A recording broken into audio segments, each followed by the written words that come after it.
أهل فلسطين، يا أهل فلسطين. بسم الله الرحمن الرحيم.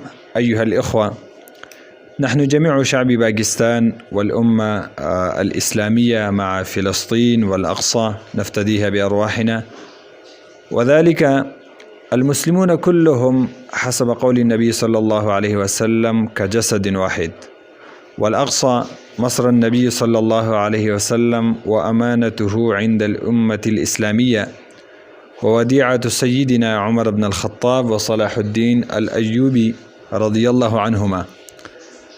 ولكن ببالغ الحزن والأسى اليوم نامت الأمة الإسلامية نوم الغفلة، وضربت صفحة عن الأقصى وعن مسلمي فلسطين الذين شنقت عليهم الغارات وأطلقت عليهم الرصاصات من قبل اليهود والإرهابيين الإسرائيل.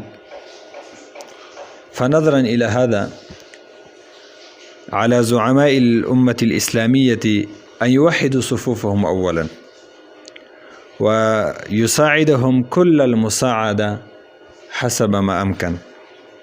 فنسأل الله تعالى أن ينصرهم وأن يطلق سراح الأقصى من قيد اليهود ومسلمي فلسطين من ظلم الإرهابيين الإسرائيل.